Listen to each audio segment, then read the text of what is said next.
All right, guys, welcome back to another episode of the day-to-day pop culture, entertainment, and movie news rundown. I am your host, Chris Fagan, and joining me today, before that, we're going to be talking a little bit about streaming shows that are going to network. We're going to talk about a serial killer that just got caught, and the Continental just got the cast, and we got the set photos. And my co-host, Tabatha, is very confused. She was like, what is up with that intro?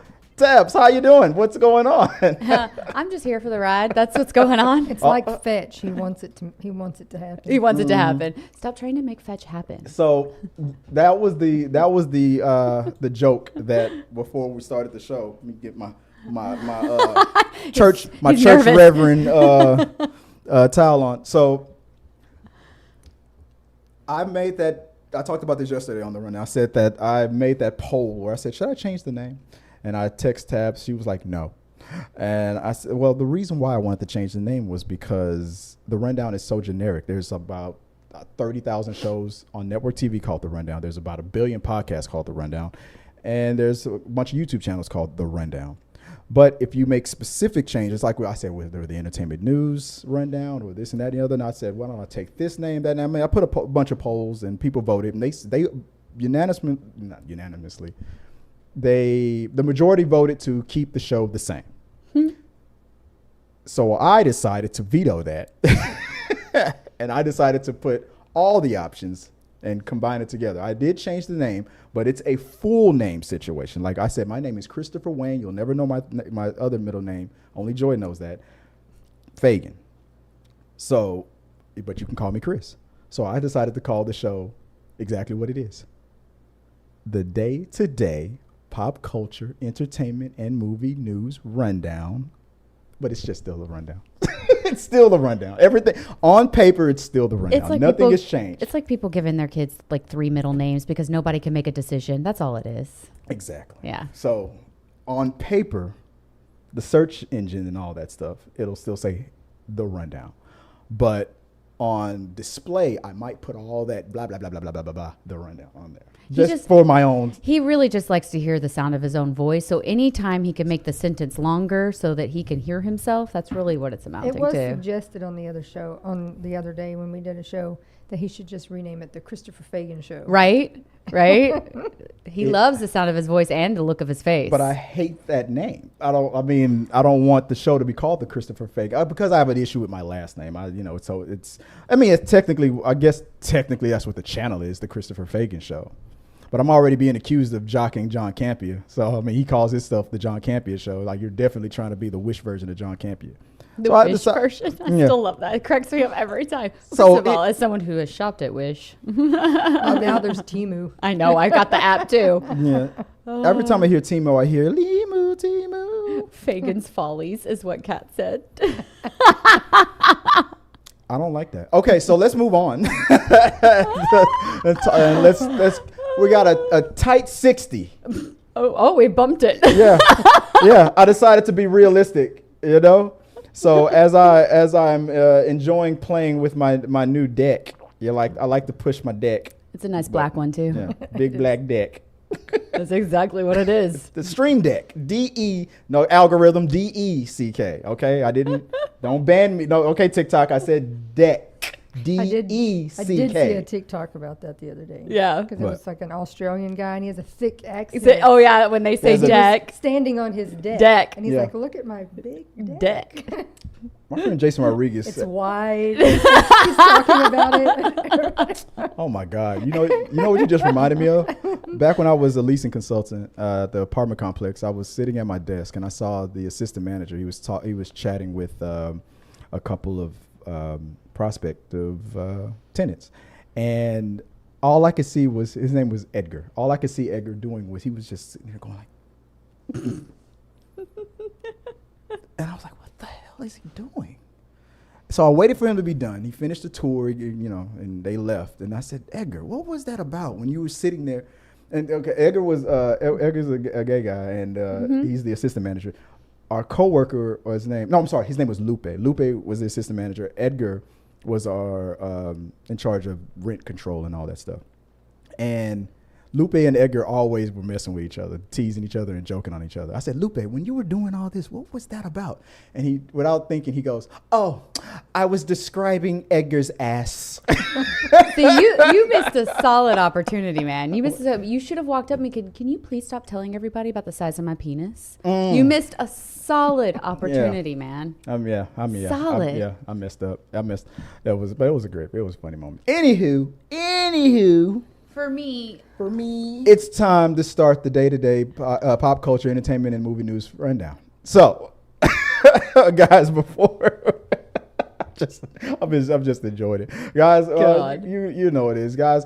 Remember to support the channel. How you can do that is by giving us a call. You can support the channel by hitting the like button. You can send super chats with your questions, comments, concerns. You can follow us on social media, Facebook, all that good stuff, Instagram, TikTok, or Threads. That's the new thing. Threads. We're there at T3 Media. So you can become a member. I have to start. And join us live. But you can also support the channel by calling us at 281-406-1993. That's 281-406-1993. If you've been hurt in an accident, call 281-406-1993. Leave us a voicemail, and then you'll hear Tabatha go, For me. And we'll respond to your call as soon as possible.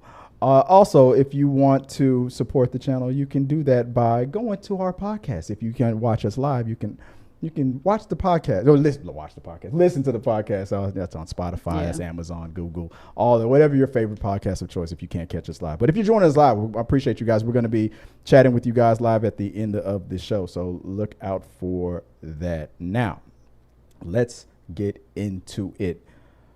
What is our first topic of the rundown after dark? From Collider, the Continental Images deliver a first look at Mel Gibson's John Wick villain. The prequel series will center on John Wick's friend and companion Winston and his early years, detailing how he came to be the owner of the Continental Hotel in the 1970s. Let's run down the cast. Heck yeah. I knew Tabatha was going to be excited about this one. Heck yeah. I showed her this. I said, "Oh yeah, we're definitely talking about this one." Any chance to think of Mel Gibson too as a bad guy who's A-okay in my book. Okay, I can see that. But yeah, on Collider they showed the cast, and I got them displayed right next to us right now. But let's look at these guys and what their names are right here. So we have. For the Continental series here, we have Mel Gibson as a crime kingpin called Cormac. We have Ayomi, if I'm saying that right, Adaguns. Yeah, I don't know how to say that name. Butchering that as Charon. Colin Woodell is the younger version of Winston Scott. Winston was the right hand man, the man who recently passed away. Misha Prada as the NYPD detective, KD. Jeremy Bobb as Mayhew. Jessica Elaine as Lou. We have Herbert Pointdu Jar as Miles. And we have Nung Kate as Yin. And Ben Robson as Frankie, who will serve as the older brother of Winston. Tabs, I'll throw it to you first, since you are a John Wick stan. What are you excited about most? What are you looking forward to most? I'm wholeheartedly excited to kind of see if they're going to dive into what the bigger picture is of who's running everything, like what that group looks like, who they are, and kind of why they run things the way that they do. So that's really my hope for getting this kind of prequel backstory to some of the details that aren't necessarily in the John Wick movies. And then getting a full story of what Winston is and who he is and how he became what he is. And so I'm just kind of just thrilled to get like almost just more information. I enjoy the storyline so much. For me. Yes, for me. I really do. I enjoy the storyline so much that I'm just excited to get more information about it. So like that's just the best part in my aspect of what I'm looking forward to is seeing what brings about the details. It felt like you were doing like a Folgers Crystals commercial, like the best part of waking up is Winston in your cup, right? Yes. I mean, who doesn't love a good Winston? So what about you, babe? What are you looking for? Are you looking for, this is going to be on what, Paramount, right? or Peacock. Are you looking forward to this one at all? I mean, I love John Wick, so I hope that this is good. Yeah, me too. Does its due diligence and really gives us what we expect. Yes, yes. I hope it lives up to the same standards that the John Wick movies have really excelled in. That's a big part of that. Then and hopefully they really adhere to that part of it too. Yeah, I'm looking forward to, like you said, expanding on the. Oh, look at that!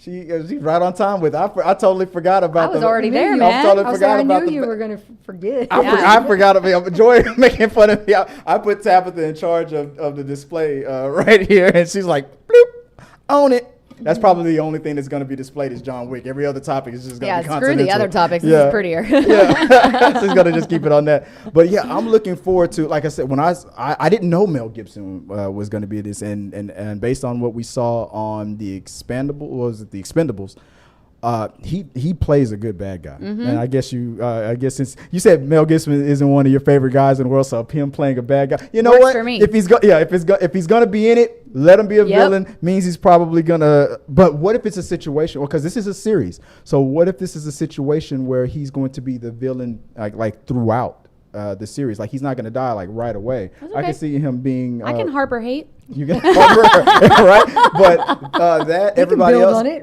I can. It's right. Yeah, exactly. Tabitha's gonna be like, it doesn't matter because we don't see you in the movies, so you're dead. You're probably dead. So that's what she's mostly happy about, mostly. But I mean, personal feelings aside, whatever I feel about like Mel Gibson or anybody else.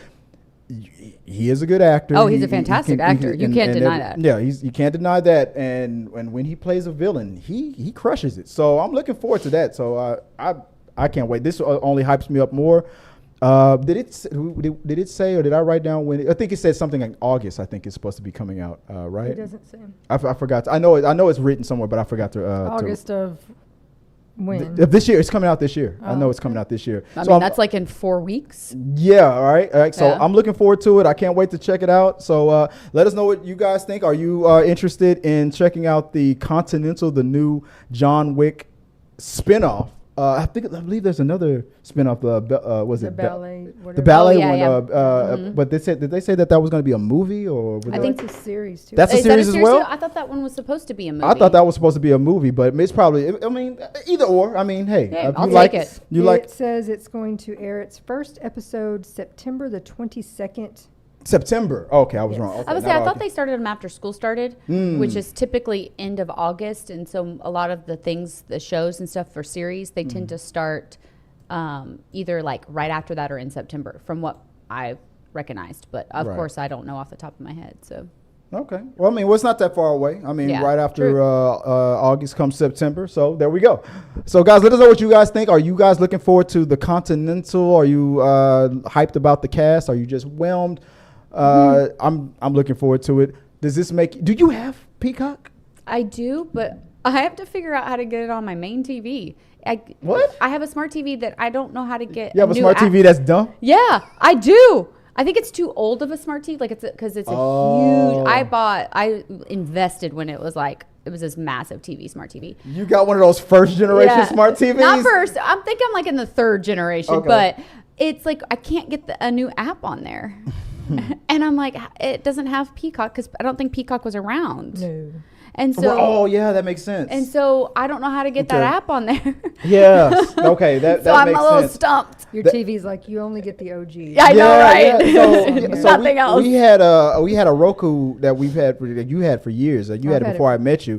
And it was at the time it was the most latest state of the art Roku, but it wasn't adaptable to the. They said that version of it wasn't going to be able to hold Apple TV Plus. Some of the new stuff and all the newer programs. It was an ultra, HD version, but it still was that generation of it still wouldn't hold Apple TV. Huh. And these little rinky-dink Rokus that you can kind of see over here in the studio, these little rinky-dinky Rokus could hold it, but your top of the line Roku couldn't. It was weird.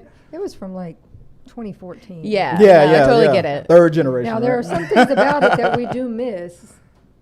in some aspects because it has a little button on it that when you would push it, it would call your remote. So Oh, you would snap. hear your You would hear- remote going. you would hear "Ding." Yeah. Oh, damn. That Because is a good that feature. thing gets lost Uh-huh. constantly. Now tell them Now, what the bad part the of bad that thing about that was. Nala likes to sit on it because it's hot. Our cat. The box is hot. Oh, no. And so she was constantly stepping on the button. Yes, and constantly and calling the yes, that we remote. were Yeah. like, get off of the box. That's hilarious. So yeah. So speaking about the Continental Roku, no. But guys, let us know what you guys think about the Continental, the cast, and everything. And well, maybe we'll talk about it when the upcoming We Got Your Mail. Now let's move on to the next topic, babe. What do we have? From Vanity Fair, the Long Island serial killings have some notable Hollywood connections. Let's run down the timeline that I'm totally out of the loop on and have no idea what's going on. I mean, all the major networks were talking about I this was on because there TikTok was looking at a lot of other stuff. Yeah. So I So- don't know what this is. So there was a serial killer who's been at large since the early 2000s to 2011 and whatnot. There's been some unalivings in New York, and they were tied to this serial killer, and they made their arrest. And it turns out that this dude was I think he was a former agent. I don't know if it was FBI or something like that. He was an agent. He's got some Hollywood ties. He's this dude named is it Heuermann or Heuermann, Rex Heuermann. And this dude's been on TV as a consultant. He's been all out and about, but he was a straight up serial killer. Yeah, successful people can be serial Yeah. killers too. Yeah, They're and- not most serial killers are incredibly intelligent. They tend to be able to mimic and deflect. So Well, it makes sense. I know that we were watching somebody talk about it, and it was very mixed. There were people that knew him or knew of him who were like, oh no, he's great. He's always not, Yeah. blah blah blah. And then the other half of the people were like, that dude creeped me out. I can From day one. Some people had the radar, some people didn't. Cleared right? from this dude. Yeah. He was a Yeah. weirdo. And that may be a lack of masking in those moments. So that's one of those things they say serial killers have the ability to empathize. And when they empathize, they're high abilities to Or mimic empathize. empathy? They know they actually can empathize. That's how they're able to mimic, because they can empathize so well that they can replicate what the other person is doing. And so but yeah, the mimicking aspect is, maybe their mask was down and those people got a glimpse of what the true self is, and they were like, oh crap, The number of victims that they have. it's a lot. Yeah. It is a lot that are, and there's one that's he's not being charged with because I guess they haven't made the full connection. Right. If right. I'm not I mistaken. think something like that. Yeah. Yeah, and so, but yeah, The there's Long Island Killer. yeah, it's kind I of. heard his wife's already filed divorce. I hope Like, I want so. out of that. Jesus. Quickly. Yeah, exactly. This is not a stand by your man moment. No. But the one weird thing about this is, and I'll make this a clip. I forgot to hit I forgot to hit the record button for it. Anyway, that's something else. But the one thing I'm gonna make a comparison to, when I saw that it was a situation where his wife obviously was unaware of it, Yeah. and the cops were the ones who were the first ones to tell her about it. We talk movies here, so I'm not trying to be insensitive or anything about that, but there was a movie that I thought of when all this stuff started to unfold. It reminded me. Have you ever seen that movie Freeway, starring Reese Witherspoon and Kiefer Sutherland. Kiefer Sutherland? No, I don't It's think I've old. ever It's heard of old. it. It's what early 2000s. Okay. It's called Freeway. It was about a white girl, Reese Witherspoon, who was born and raised in the hood. Like, she's straight up hood. Like, Okay. her black boyfriend and all that stuff gets killed. She runs away from home, and then she gets picked up by Kiefer Sutherland, who turns out to be a killer. Okay. And the whole movie is themed around, it's a modern telling of Little Red Riding Hood. Kiefer Sutherland is the big bad wolf. She's Little Red Riding Hood. Okay. It's from All- 96. It's 96. Oh, because So midnight. she was really young when she Yeah, I was did gonna this. say, 'cause there was a few movies that she was in that were in the 90s Yeah. where, she was young, but then she was getting it, because she did Cruel Intentions. Yeah. This is before Cruel Intentions. Yeah, then, so this had to have been before then. But it's one of my favorite Reese Witherspoon movies, and for some reason, this reminded me of this because because of the target of women that he targeted was women that he targeted, and it was that moment where the wife, Brooke Shields. Brooke Shields was his wife. I had no idea. I had no idea, and the insensitive cop that told her that they got a warrant for his like backyard shed or something like that, and then all this evidence of pictures and video and all this stuff like poured out with it like she just got and the cop was like so insensitive about it. Was like, oh yeah, look at this shit like right here, blah blah blah, and she ran away, and his partner was all like do you have to be that hard on her? And he was like, man, fuck her. Like he did not care because all these victims that went ignored, and he was pissed off about that. And then she went into the house and. But then she's a victim herself. Exactly. And that's why, I mean, because this is the 90s, but today, obviously, we would have been more sensitive about it. But it's not even about a matter of being insensitive. I mean, women don't even know when their husbands are cheating sometimes. Why would, if somebody is this much of a manipulator and this much of why'd you have to land on husbands? People cheat. Well, because we were talking about a husband and a wife not knowing.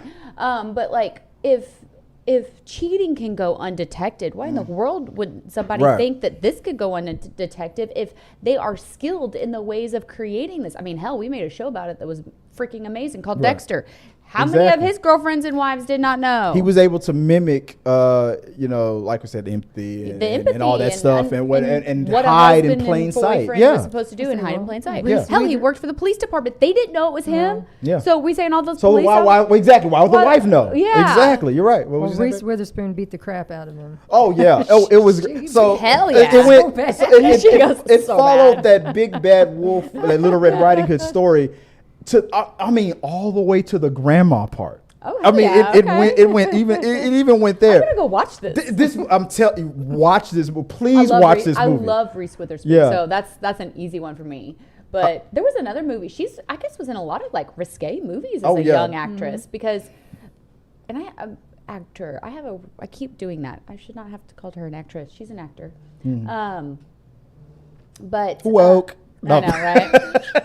So, like, but she was in, wasn't it her that was in the movie where she basically gets some fun time on a Ferris wheel when she was young? Oh, that movie now today is very Fear. Oh yeah, with Mark Wahlberg. With Mark Wahlberg. Yeah, and you know what? I have a beef with that movie because that was during that time when Mark Wahlberg was acting like an a-hole, and he was, this is Rundown After Dark. He was an asshole, and he was doing a bunch of racist stuff back then, and he's trying to whitewash today, but it's he was a douchebag. He was a very big douchebag. Well, back then. He was not. But a then good it was person. so hard because you're like, oh, but he's so pretty. But he did. I actually don't think Mark Wahlberg is attractive because he has a penis. I don't know. It actually has nothing. Keanu Reeves I'm in love with.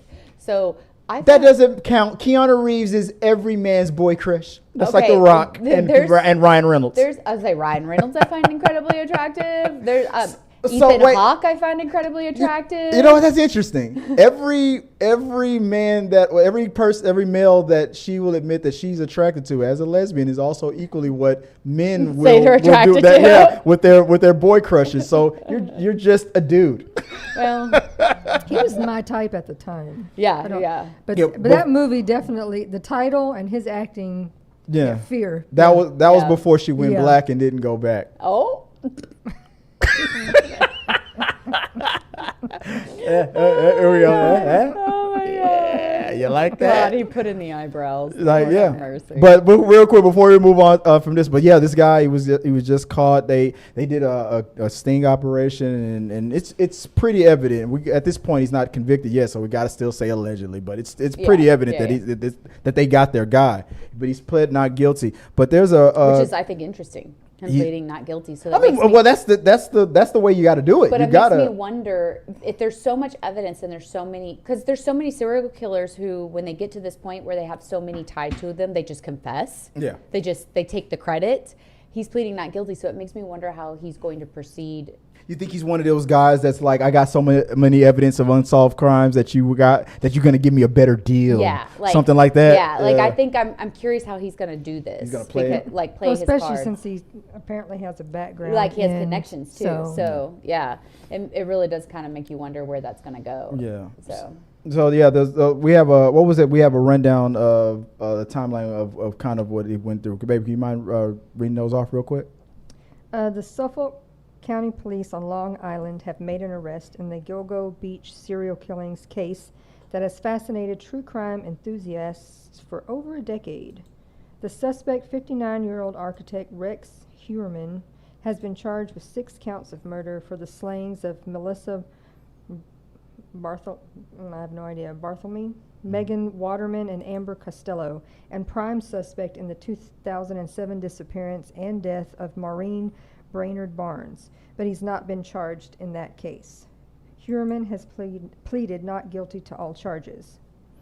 DNA evidence recovered from a discarded pizza crust and strands of Heuermann's wife's hair That's what I was looking for. allegedly matched evidence found on one of the victims.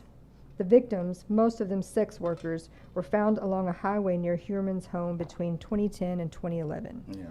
Several other bodies have been found in the area in subsequent years, believed to be the work of the same killer. Rodney Harrison, the current Suffolk County Police Commissioner, reopened the dormant search for the serial killer last year and expressed confidence in solving the case. Rex Heuermann remains in custody without bail, and a 32-page document outlining the allegations against him has been filed by prosecutors.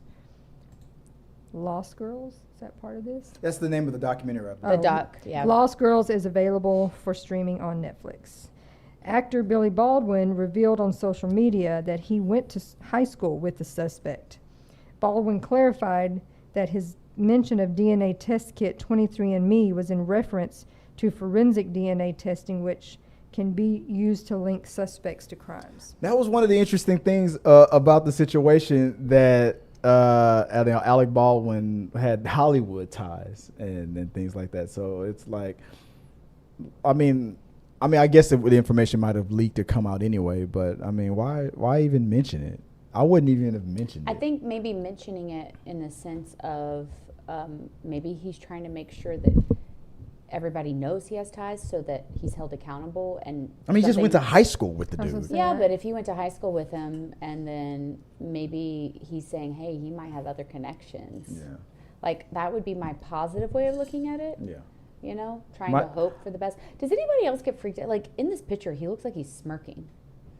I mean, he seems like one of those dudes that's He makes like, me I'm wanna puke. the smartest guy in the room, assholes. yeah, you know? like, he's smirking. It's freaking me out, man. I got him staring at me over here. He makes me Ugh. wanna, it's making me want to pee. I don't like it. Don't like I don't it. like it. I don't like it. He's not. For me, he's not for me.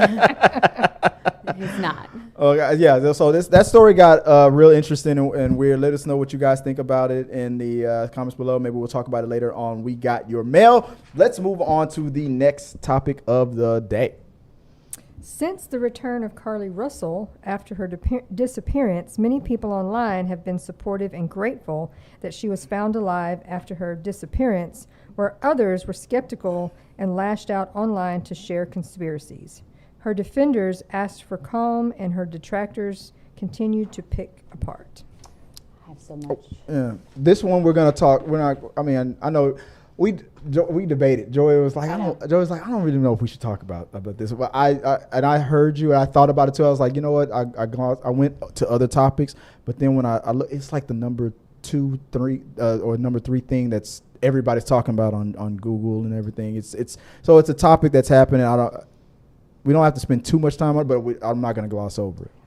I'm only going to say this. I do not want to speculate conspiracies. Yeah. I think that's unfair in any situation, because even if this is a sad situation where with all the conspiracies of her causing this, that means that something mentally is going on. I said the same thing. And that means that there is something that she still needs help with, Right. that we still need to have compassion about, Right. that we still need to have this idea of helping people and not just creating content because, well, she did this and there's all these conspiracies. So what? This person obviously needs help. This person, in whatever way it is. And then what if we don't know all the details yet to the story? We don't have all the information. Yeah, she could have searched all these things. Yeah, this could have been happening. But we don't know. Obviously, her mental state is not solid. She still needs help. She still needs compassion. And I don't know why we're so stingy with compassion and just want to blame and create all this hatred towards this person because she may not be in the right mind. Yeah. It just makes me angry. Feel like with a lot of things, people interject themselves. It's like, worry about yourself. Yes. Stop worrying about what other people are doing. Does this have anything to do with you? No? Okay, then. I'm happy she's home. Yes, we're all happy she's home. Yes. She's now safe from whatever it is that's going on. And she's getting help. Let them sort out whatever needs to be sorted out. Right. Quit worrying about stuff that doesn't pertain to you. It makes me mad that people are mad. Like I've heard some things of people being mad at her because of this happening, and I'm like, you're angry that somebody is going through something and did something that maybe they shouldn't have done. We don't even know yet, and that they're home and getting the help they need. Why is that something to be mad about? One of the things that was discussed on it is, and I think me and you talked about it a little bit last night. It was people are constantly, especially nowadays, being preached to, and then when they follow suit, they don't want to feel like they were duped. And when I say that, this is what I mean. We're constantly in these situations where a young black woman is being kidnapped, or any person of color as unalived, and something that happens where the narrative is, and if it's not a white person or a white woman, the media is not going to gravitate to the story or even give a damn. So in this one, early on, and I'll give people credit and the media credit. They on this story, once it buzzed on TikTok to Twitter and everything, then the media gravitated toward it fast. It was as if like subconsciously everybody was like, this black woman, we're not going to ignore. We're going to report it. But everybody in the back of their mind was like, she's probably the worst thing that could happen to her. That's probably the situation. But we're not going to ignore it. And then once and then when she was found, it was like it's a good news story. But then immediately, people started to sniff out or feel or speculate. Now, whether those speculations are founded or not, that's one thing. But because I saw people online was like the conspiracy theories about, well, maybe she was maybe this, maybe that. It didn't fit the narrative of who she is as a person. And so like it was like you said, like calm down with all this negative crap about it. The good news is that she was found alive. It's like, one person on TikTok was like, well, what do you want? You feel like are you disappointed? Exactly. You're disappointed that the worst thing didn't happen to her. What about you were all hopeful that she was found alive, and she was found alive. And the second she was found alive, you immediately go, how can we prove that this was all BS? Unfortunately, and then so what if it's BS? Then that became the argument. So what? A couple things. One, there are people who are like, if it was BS, then what happens when the next time it happens to somebody else and it's real? No. This is what you do. Do you know how many times like kids have run away and we've sent out Amber Alerts, and it was just a kid pissed off at his parents and they ran for off, running away? So the fuck what? We found the person. They're alive. They're getting the help they need. Right. This is obviously a cry for help, no matter if it's nationally a cry or locally a cry. I mean, right? Yeah, she didn't intend it to be a national thing. thing. It should be treated. Yes, but there are people that are concerned, especially black women, who are concerned that it could affect people believing and getting help in the future. Time. But there's been so many white kids who have done this very thing. That's the facts. But that's the point. But yeah, exactly, and that's the point. It should continue, but they're worried that it won't. That cup of forgiveness doesn't seem to spill over to black people that it would for a white. So people are very sensitive about the situation, because if she lied, because they searched, they went to her search. Let's go full mass and let's look at the timeline of it. So right off the top, is it Carlee Russel from Alabama disappeared last week after claiming that she sees a toddler walking on the intersection. Russell told the police that she was forced into an 18-wheeler truck and taken to a home where she was undressed and photographed. Russell returned home 2 days after she disappeared and spoke with investigators about the ordeal. So Russell's cell phone records were analyzed, revealed searches related to Amber Alerts, bus tickets, stealing from registers, and the movie Taken. Russell had gone to a Target store before getting on the highway, but her purchases were not found in the car. She returned home on foot and was taken to the hospital for evaluations and treatment. Detectives briefly spoke to Russell upon her return, but are waiting for more details and statements. Russell's family has not commented on the police investigation. Details of what happened during Russell's disappearance or how she returned home have not been shared. The police chief, Nicholas C. Durzis, stated that police found her car, cell phone, wig, and other items near the interstate, but not her Target purchases, which is for some reason a focus. Interject real quick? Go for it. On her returning home, they did the guy the chief police who did the speech said that she escaped a car, right, walked through the woods and walked into a neighborhood and then walked herself home. Right. And ended up walking into her neighborhood to walk herself home. That's right. actually how That's what she says that what happened. Right. Yeah. Moving on. Police did not find any evidence of the toddler. The story part of the story where she said it was a toddler in the road walking in the interstate. Russell's mother described her daughter as being in distress state upon her return. Now, the whole thing that everybody's what kind of happened on like TikTok, for example, was like the people who were naysayers when they piped up, then people who were supportive immediately, hit up like, why are you being so like that and blah blah blah. And then when the police came out with why did she search for the movie Taken? Why did she search about the Amber Alert they're before? running with it, I'm sure. Yeah. Now they have something. Now it's like, see, something's fishy about that. Now let's say for the sake of argument that this was fabricated and she did engineer this and it wasn't true. I said yesterday exactly what you're saying now. That means something, whether it's a mental state or something negative that's happening in her life at home, or for some reason she felt like she needed to get away. And guess what? There's something going on. And guess what? As a community, as a society, we banded together.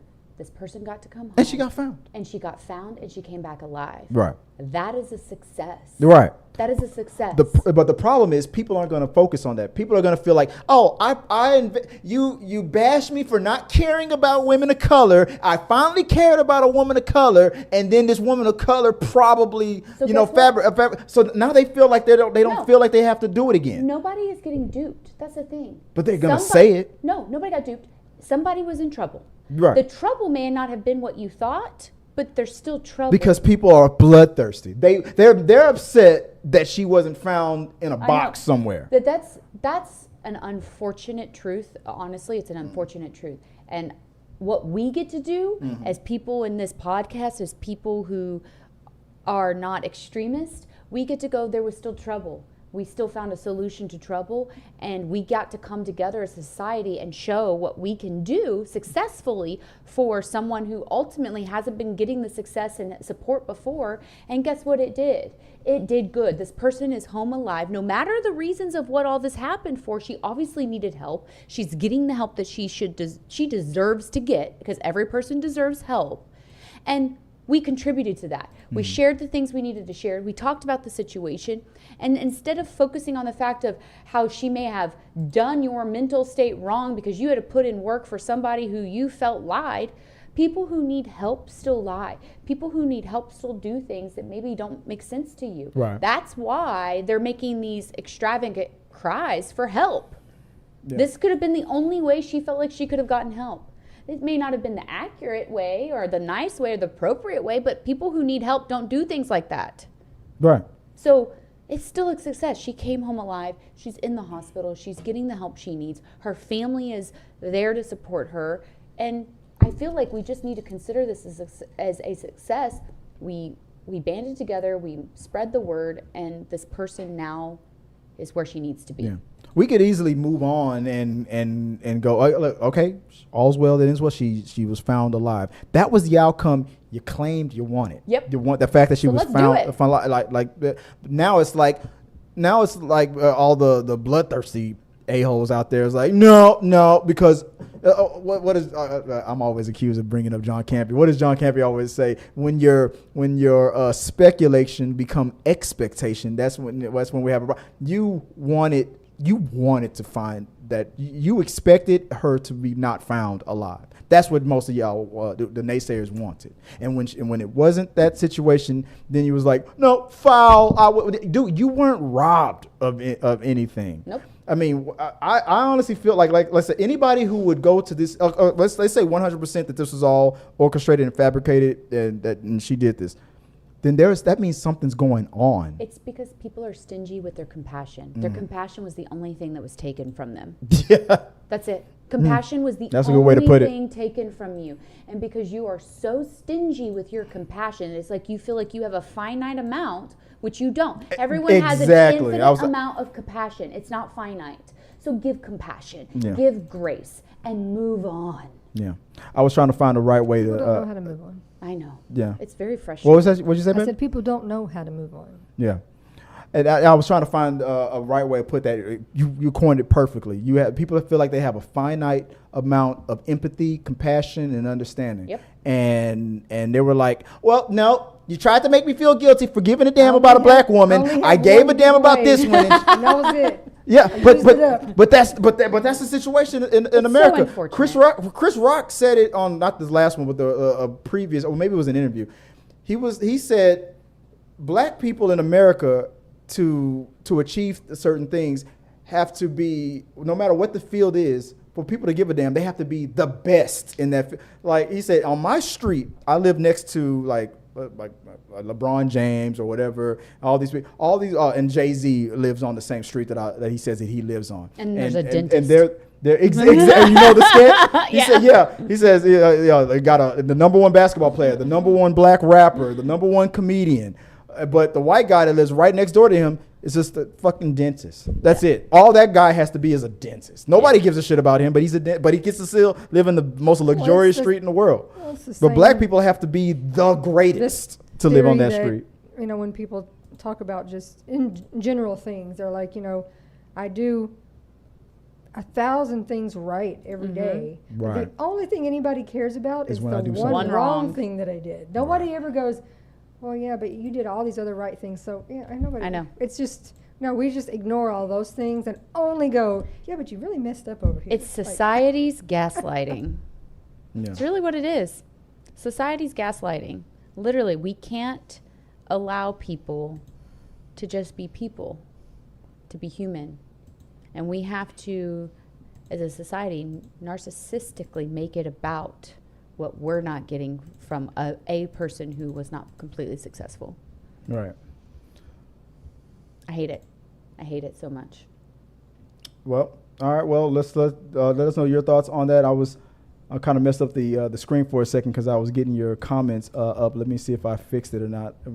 There we go. I got it. There we go. Awesome. Hey, Michael, how you doing, buddy? We're going to get to you guys' chats later on. But let us know what you think about that or any of the other topics, and we'll talk about it later on We Got Your Mail. Let's move on to the next. We're out of the entertainment news portion of the show. Now let's move on to TV and movie. Before I go on to that, let me just ask real quick. As I move on to that topic, network, this TV in general. What new things are you watching right now that you want to plug real quick? Oh gosh, me? Yeah, putting you on the spot. What you got? Okay, what you got? So if you have not watched The Bear, you must watch the new season of The Bear. Okay. It's freaking amazing. I thought Did you finish? Oh yeah, I finished it. Cinematography was spot freaking on, emotionally, mental wellness in it. It is, in my mind, a brilliant season. Mm-hmm. Brilliantly done. Loved it. God, Now I feel like I'm drawing a blank because I've been rewatching things with Jess that she hasn't watched because she is not caught up in anything. You know what? I'm that way too. I love even something I've seen a million times. If I sit next to somebody and watch it for the first, I'm watching them watch it for the first time. It's you like get, a you best. get to experience. I'm that way too. So we've been like rewatching Discovery of Witches, which I love that show. It's amazing. Discovery of Witches. Wait, that's not that. Witches no, not Witches of East or not Witches of East. Mayfair Witches. No, Mayfair Witches. I'm giving up on that show. I'm giving up. We didn't even finish. Did you finish? Yes. Did it get better? It does. The storyline gets better because the storyline gets more complex and actually makes some twists and turns. Did they renew it? I don't know. We didn't finish. I wouldn't even be surprised if they don't renew it. I thought I like the storyline, but I also I like the author of the book, so I love her with stories. the strike, now they got an excuse to cancel it. True, but Discovery Witches is a wonderful freaking show. Like Discovery Witches, what's that about? And it's about sort of the concept of witches, vampires, and what they call demons. And how much fucking is in it?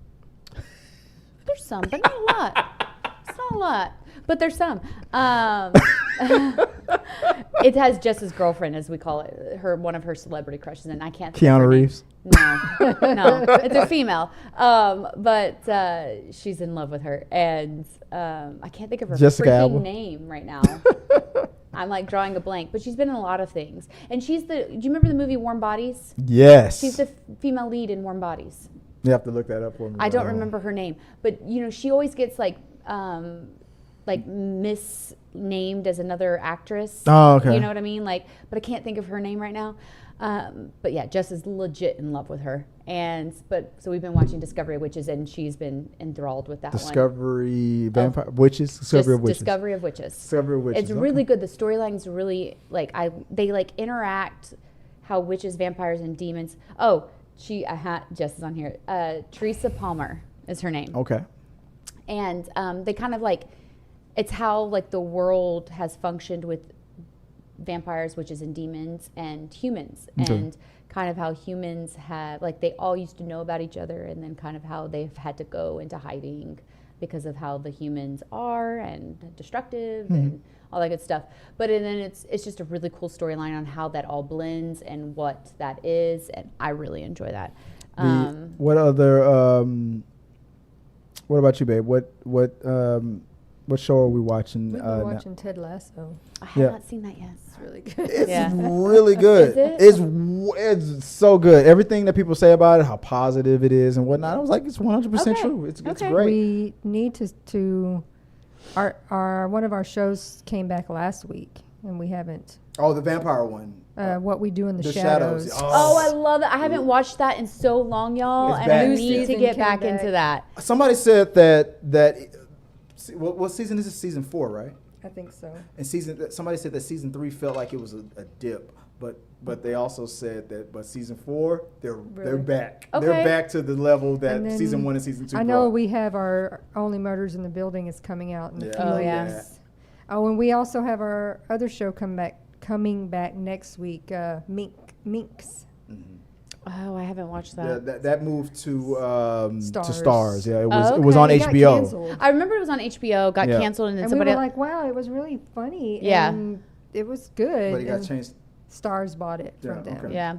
I've been rewatching Suits. I love that show, this lawyers show. It's on Jess is obsessed with Suits. Suits is awesome. I kind of get, there's a lot of misogyny in it, and it starts to irritate me because I fall asleep to her watching it. And so I'm dreaming of misogyny, and it just irritates the shit out of me. I don't see misogyny. Well, of course you don't, because you're male. I mean, that's not fair. You're saying that I can't see misogyny? No, I'm not saying you can't. You just may choose not to. I chose not to. There you go. Because that theme song is awesome. And just like that, the extend on HBO on Max, Sex and City. Yeah. And just like that, we've added people of color to the cast. I'm not watching that shit. Really? It's actually really good. Not gonna watch. I'm a misogynist. I never watched the Sex and the City. Okay, so wasn't obsessed with Sex and the City, but I watched it, and then I actually prefer the current? And just like that, because it's LGBTQ positive. It's racially positive. There's a lot of integration of what's like how our world is now. And so the storyline's really interesting, and it dealt with grief, and I kind of there's some stuff with grief that really resonated with me, and like I kind of took a step back and going, oh my God, that's like what it's like. That's real.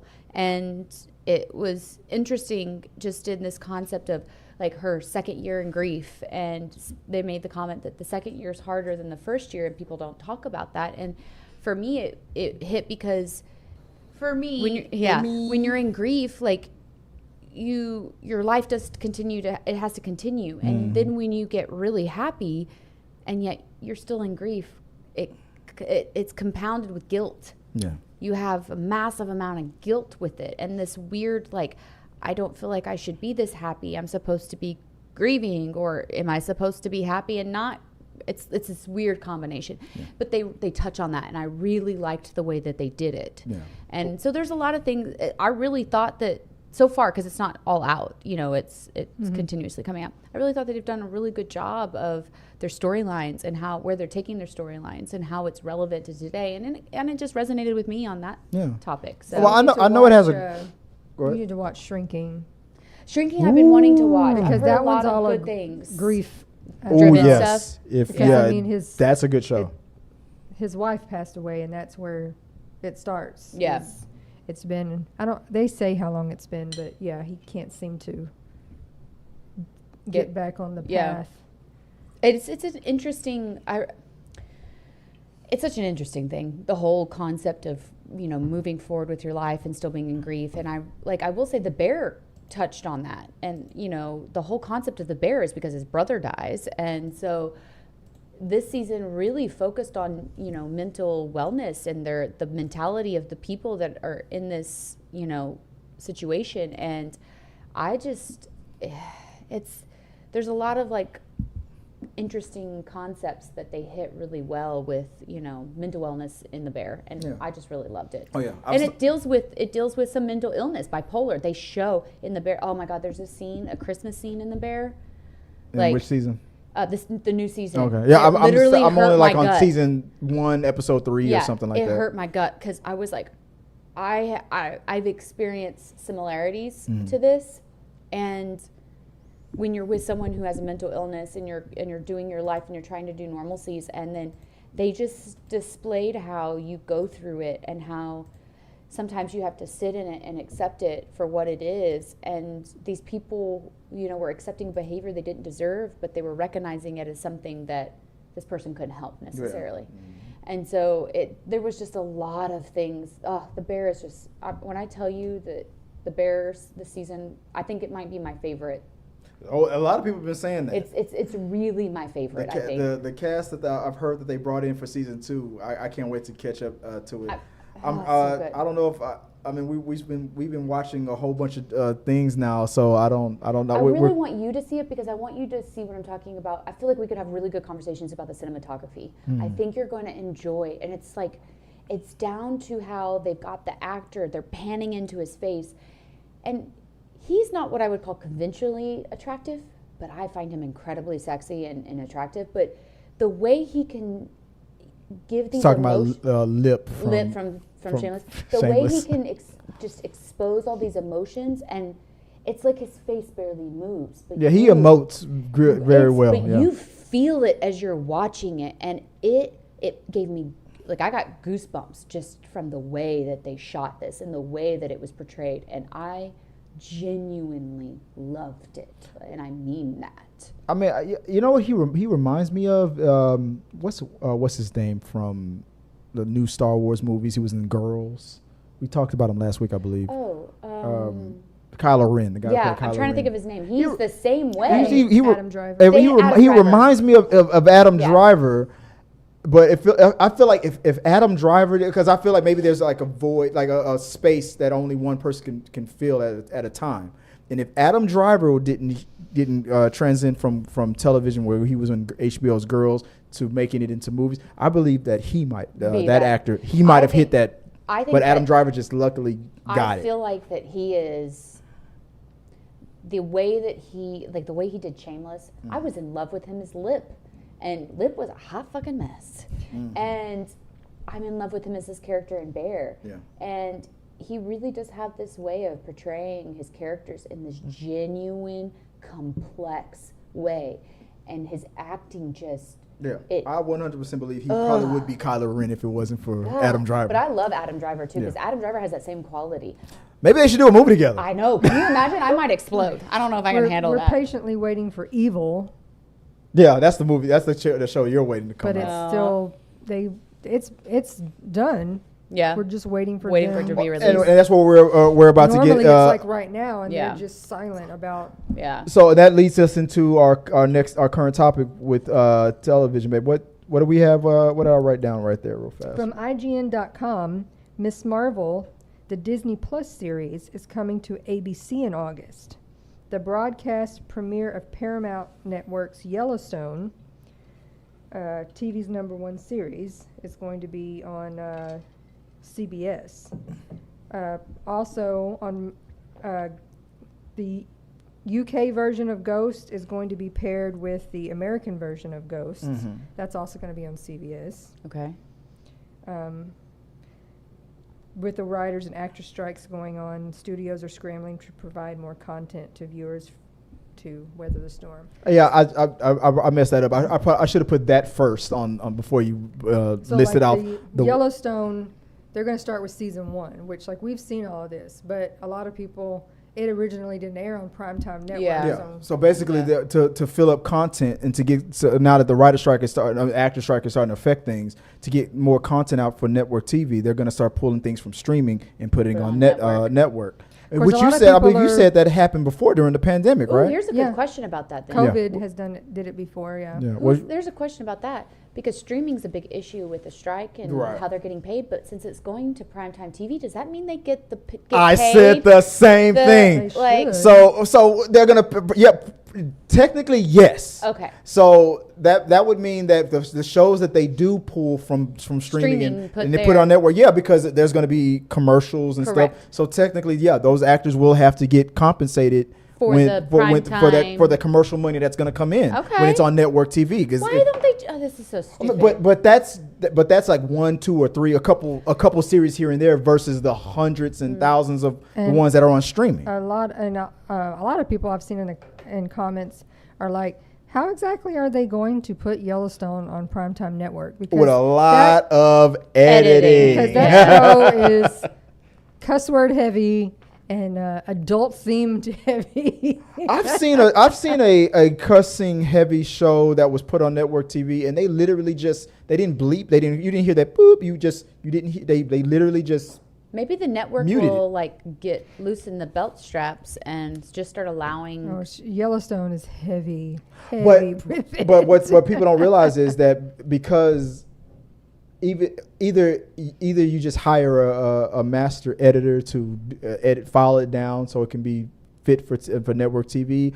Sometimes when in the process of filming, they will film it in a certain way just in case if they do have to put it on network TV. So there'll be a show. Anything has to be better than the third Blade movie, right? And they aired it on. I told him, I was like, it makes me laugh every time they put when it you on. See the network version. They put it on TNT, and they didn't bleep it. They put someone else's voice over. So it's like Ryan Reynolds' character who's cussing out. Is it Parker? And they did a dub. And then, you're voice. You hear just other voice in there. You hear all these friendly words. You're like, that doesn't even. Should have just left it out. Period. Right. Why did you even do that? It sounds terrible. But shows like Ms. Marvel, Disney is putting Ms. Marvel up on from Disney Plus onto network TV. That has nothing to do with the strike or anything. It's mostly to promote the new movie that's about to come out, the Marvels. People, they feel like people might not, all the people who don't have Disney Plus might not know who these characters are. So they're going to be like, okay, well, let's put it on ABC. Yeah. Give people a chance to get familiar with this. Interest in the movie. With these characters. Yeah.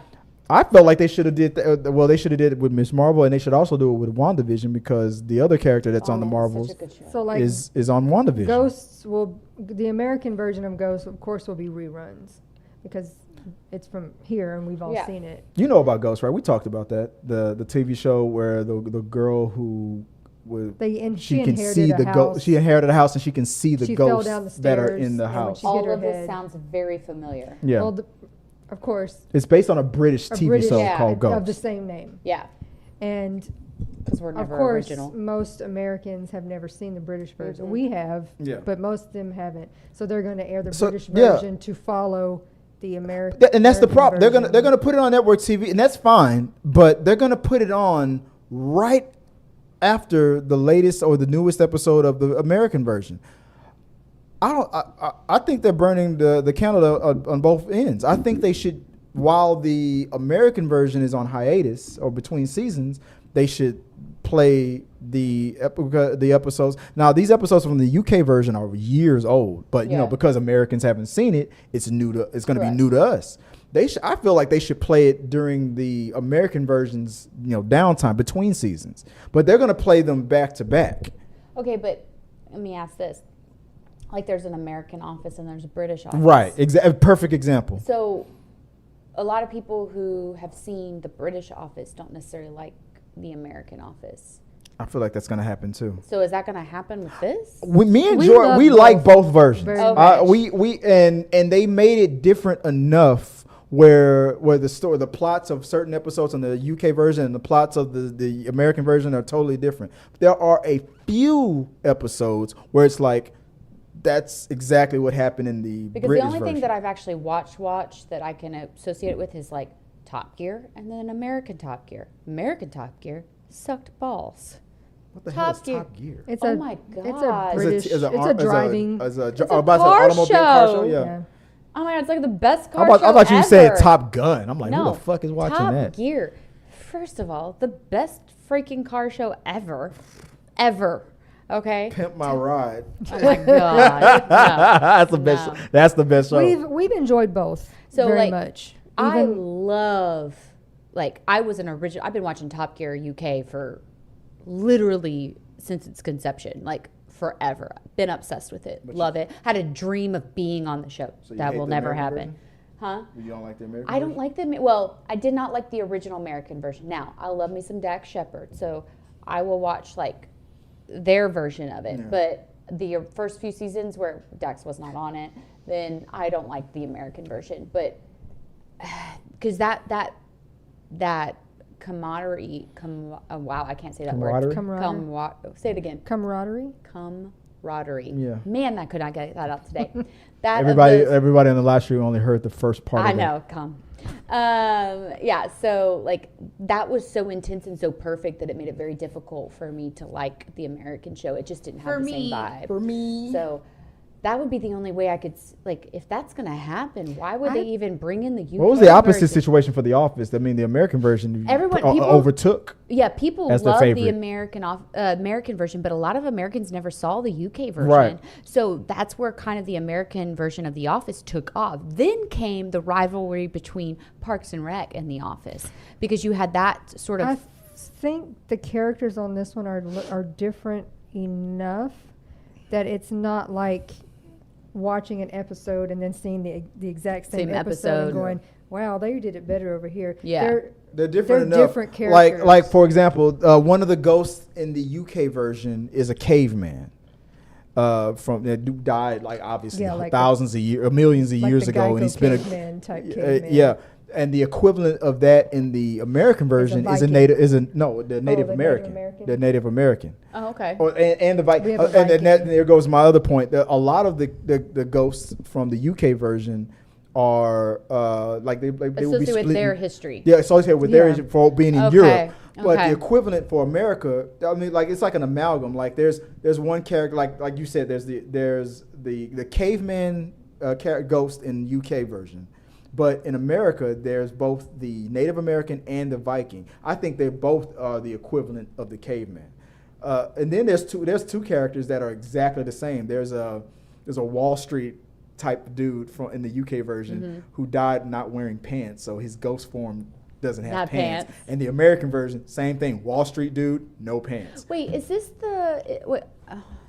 I saw a TikTok or a video. I don't know if y'all sent it to me. I saw it somewhere where the chick died in a car and she was trapped with the car. Yes, that was in the American version. That's the American version. That didn't happen in the UK version. Okay, so I do know what we're talking about now in the sense I can visualize it. Yeah, so there's certain ghost that's why I love this show, because there's certain rules where it depends on where you died, and and you will be zoned to a certain area because of where you died. Okay, she can't leave. I think I'm gonna watch this now. And to their catch up. The American version or the British version? I think I want to start with the British version. I like them both. I like them both, but we've lately become more familiar with the American because version it's the latest thing we've seen. The British version has a new season that came out. It's almost been a year. Okay, and usually it's not available to watch. 6 to 7 months later, like HBO is the one who's been airing it, we'll put it on. Okay. Yeah. But they haven't. And now, it's been bought by CBS to be aired. Now they're So the whole question. We were behind a season because Gotcha. it's not available for us to watch. I think if I watch the British version first, then I go to the what's available, and then I can go to the American version. I'm going to be able to see the comparisons and kind of see what y'all were talking about in that sense. So I think I'm going to try it that way, but I'm highly intrigued in watching this now. So going back to the topic of the we were hoping that it's like there would be some way for them to have a crossover because we feel like they're very. We don't feel like we hate this. We love them both. So I feel like a crossover could happen, but that goes into what the topic of this segment is about. The fact that since the writers' strike, that they're desperate since they can't create new content because the writers are on strike and the actors are on strike. So what will they do? There's going to be a year mostly in 2024 where we're going to probably get a lot of reality TV because they're going to be struggling with content. They come up with all sorts of new. Well, what if they were to do what y'all are talking about? They're showing both of these now. Yeah. They're airing both of these. What if that's to lead to a crossover? I feel like that. I feel like that. I think that's more likely than ever before because of this. Because if the American viewers get familiar now with the UK version, then they're a crossover. They're gonna add demand. Could actually be a thing. If it's well received, they'll demand a crossover. Or it could just even be a few of the characters. Well, they can't leave the UK because they're trapped in that house in that. It would have to be either. But what if one of them taking a trip? Yeah. What if somebody's trapped to an item? Like the one chick was attached to the car. I mean that could happen with one of the ghosts, but none of the main ghosts have that rule attached to them. Yeah, since I haven't seen the show, I don't really know that. My suggestion for a crossover would be a Zoom call because one of the episodes established that the people who living people who can see ghosts can hear them on the phone. They can see them through electronic devices. So I said a Zoom call. That'd be the easiest way for the American people to see the British ghost and vice versa. Oh yeah. So there's been speculation also that show Evil that we watch has not been announced anywhere. There are just people who are speculating. The reason why we still haven't gotten to see it this summer like normal is because they plan on airing it on during prime time. Mm-hmm. It was originally a primetime show. Okay. It's the first season only, and then COVID happened, and everything got delayed. Okay. And then it was renewed, but everything was delayed. And when they finally started getting back to filming again, they decided, no, we're going to push it to our streaming channel only and not put it back on primetime. So it's been on streaming for 2 seasons, I think? I think so. Okay. So I'm like, it was originally on. I'm gonna go full screen and let you guys talk and go to that. I was like, it was on that originally, so it could obviously work. Yeah. To come back because there's nothing to watch. Well, or that's what they're thinking, but that's not been announced anywhere. It would be interesting though to see how they could make that happen. There are a lot of people too that are speculating, or thinking that it's also possible that these networks could request popular shows from Canada, from the UK from to air because during there are their things time. that they watch that we've Well, never and even heard of before. And they're not a part of SAG. Right, that's what I'm saying. Like, there's those so things. they have new things Correct. that are popular that they, oh yeah, our Americans would love that. Yeah, they're not a part of that union. Yeah. And so they get to those actors who are not a part of the SAG union, who are part of the British union, have different contracts, have different things. That's why, like they were saying, was it House of Dragons? Mm-hmm. Those actors are not a part of SAG. They're a part of the British union. So therefore, that'll still air normally. It's not going to get delayed, is what they're saying, because it's not part of those contracts. So I think it's going to be interesting to see how that plays out, for sure. Yeah. What's the next topic? The next topic. Let me get my bearings. Throwback Thursday. I was wash my hands. Throwback Thursday. Throwback Thursday. What are you throwing it back to, man? Well, let me get the topic on there real quick. What are we on? Topic number Throw it back. 6. What topic are we on? There we go. Throwback Thursday. Oh yeah, she even got the background to go. That's at the exact same time. That was good.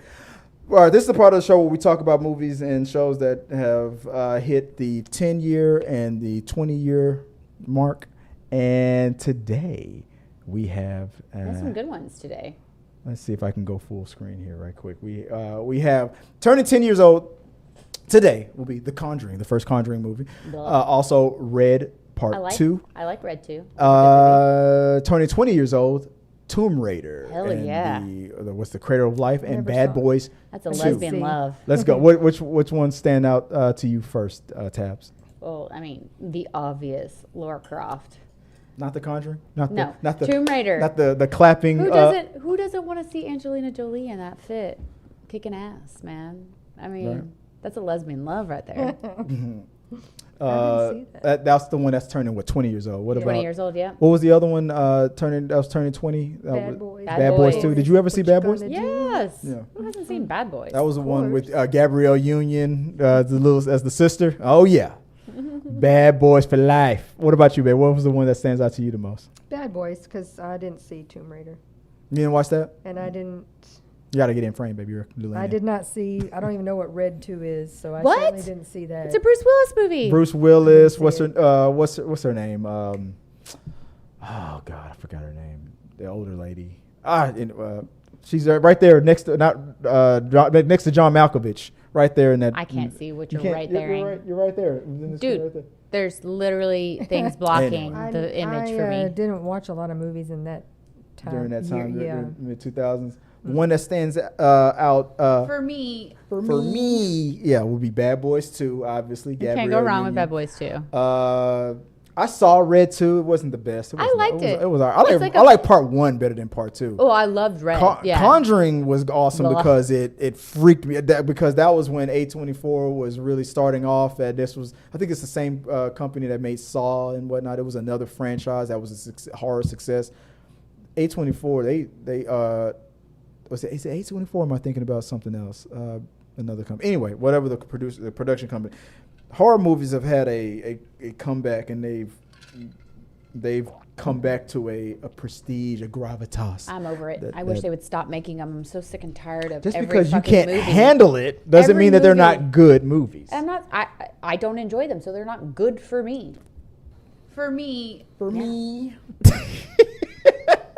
Well, those are the ones that are turning 20 and 10 years old. Those are the ones that stand out to us. Tomb Raider 2 was trash. That movie was so bad. I'm gonna need you to wash your damn mouth Tomb Raider out. 1 was good, but 2 I'm gonna was need so you bad. to wash your damn mouth out. With scotch. Wash I it love out. scotch. Scotch. Mm. Can't be saying that shit. What now? Her boobs were big enough. They were great. The boobs It were was great. amazing. Her boobs? Everything. Everything. Chris is like, yeah, they are. Yeah, They they were are. amazing. Goddamn right. All right. That's what we got for Throwback Thursday. Let us know what's your favorite ones, the ones that stand out the most. That scene where the one Conjuring when she was Move on. Nobody likes The Conjuring. with the match, and she was. Nobody knows it but you. There was 'cause a I didn't part of the watch it. game, a movie where there were, when the ghost hands came out of nowhere. I mean, come on, that was awesome. I No, don't know. babe. no. Angelina Nobody Jolie. but you liked it. Angelina Jolie just had DSLs, so that's all. Angelina Jolie has a lot more than that.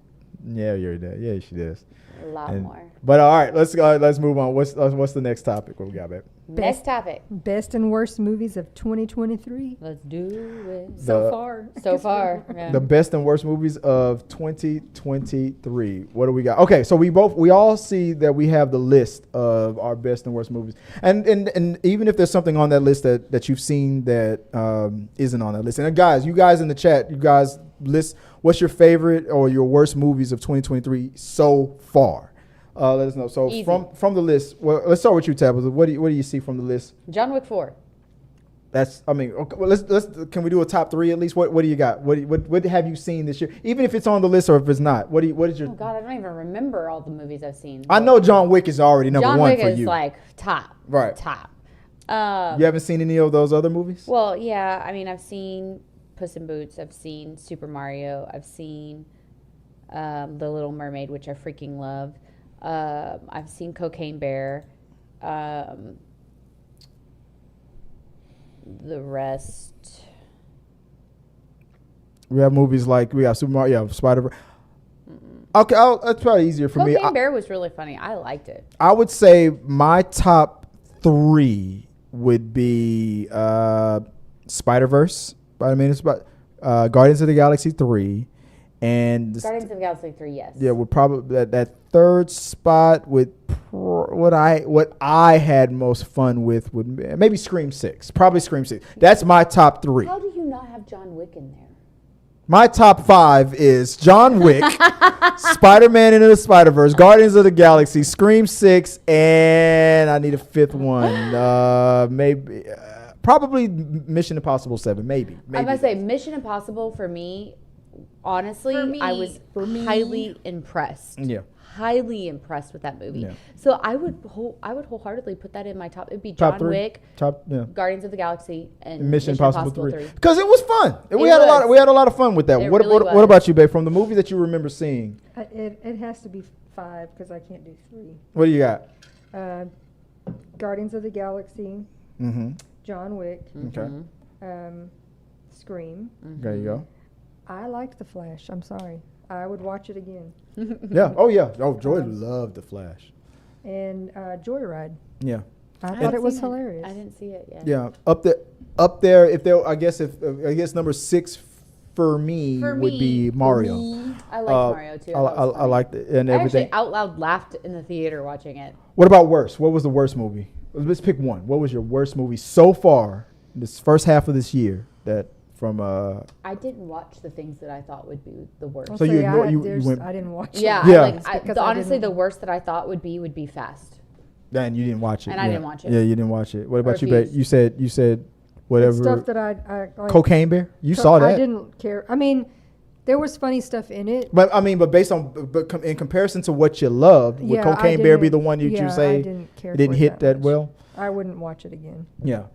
Probably, yeah. Maybe for me, it's the same one from the list. You know what? I'm gonna go against the grain. As much as I liked it, I'm gonna say that one was the worst. The Flash. The Flash was the worst. For you, it's The Flash. Yeah. I enjoyed it. I liked it a lot, but when you sit back and then start to analyze the problems, then the point is, even though it was a better movie than like Cocaine Bear, I didn't feel the need to sit back and go, that bear didn't look real in this, but I will do that for The Flash. So I don't know. The Flash just didn't hit. I thought Cocaine Bear was funny in the way that it was expected to be funny. Exactly. And that's why I enjoyed it. But I felt like Flash was overhyped and it did not deliver. Yeah. And it's weird because it's in a weird space where I enjoyed it, but it's still disappointed. It didn't meet your expectations. And to a point where I was like, am I overhyping it because I'm trying not to bash it because of how I feel about Ezra Miller? I felt like I was trying to give it too many points up up front. Some of it has to do also with comic book people or people who are really into, because I feel the same way about too attached. Like the Suicide Squad, the first one. I loved it. I had a great time. But most people who are diehard people are like, the movie sucked ass so bad. Yeah. Wipe it off the face of the earth. Margot Robbie, there was no nude scenes. It sucked. I thought it was good. I like it. They're too attached to their expectations of what it's supposed to be. When expectations, when Yeah. speculation becomes expectation. Expectations. Thank you, John Campia. You always know what to say. All right. Those are our best and worst. Like, let's list us what your best and worst of the year was so far, and maybe we'll talk about it when we get to our We Got Your Mail part of the show. All right, babe. Let's roll. What do we got next? A Reddit.